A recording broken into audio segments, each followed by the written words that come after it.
BRS లో active గా పనిచేస్తున్నటువంటి నాయకుడు భక్తి వెంకటయ్య అనేటువంటి ఒక నాయకుడు, వారి శ్రీమతి సర్పంచ్ గా ఉంది, వారిని డీసీసీ డైరెక్టర్ గా ఉంటారు.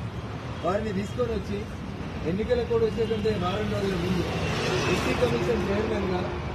తెలంగాణ రాష్ట్ర సమితి ప్రభుత్వం అపాయింట్ చేసి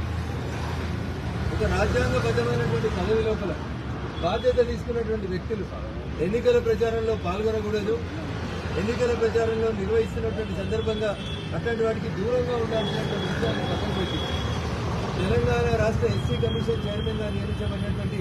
భక్తి వెంకటయ్య అనేటువంటి మా దుబ్బాక నియోజకవర్గానికి సంబంధించినటువంటి వ్యక్తి దుబ్బాకలో జరిగినటువంటి ఎన్నిక సందర్భంగా ఆ రోజు బీఆర్ఎస్ పార్టీ అభ్యర్థి ప్రభాకర్ రెడ్డి గారితో కలిసి చాలా సందర్భాల్లో ఎన్నికల ప్రచారంలో పాల్గొనడం జరిగింది.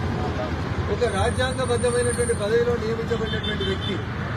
ఆయనకు ఇచ్చినటువంటి కాన్స్టిట్యూషనల్ పోస్టుని దుర్వినియోగం చేసి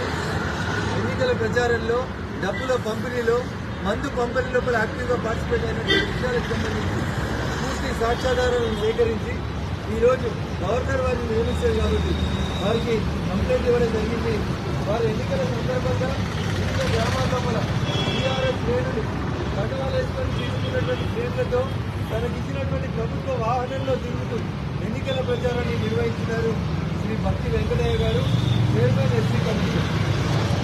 వారి మీద చర్యలు తీసుకోమని ఈరోజు రాష్ట్ర గవర్నర్ గారికి దరఖాస్తు ఇవ్వడం జరిగింది. వారు సరైనటువంటి రీతిలో కూడా అధికారులకు ఆదేశాలు ఇచ్చి వారి మీద చర్యలు తీసుకుంటామని చెప్పడం జరిగింది. మందు దావతులలో,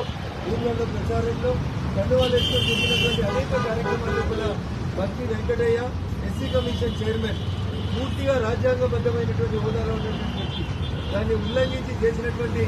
ఈ దుర్మార్గమైనటువంటి ప్రక్రియ మీద వారి మీద చర్య తీసుకోవాలని చెప్పి నేను ఆ నియోజకవర్గం నుంచి పోటీ చేసినటువంటి భారతీయ జనతా పార్టీ ఎమ్మెల్యే అభ్యర్థిగా రాష్ట్ర కార్యదర్శిగా గవర్నర్ గారి కలిసి వినతిపత్రం సమర్పించడం వారి సంబంధిత అధికారులకి సరైనటువంటి ఆదేశాలు ఇస్తామని చెప్పి ఈ సందర్భంగా తెలియజేయడం జరిగింది. I hope for the best, మంచి జరుగుతుందని వారిని ఆ పదవిలోకి తొలగించాలని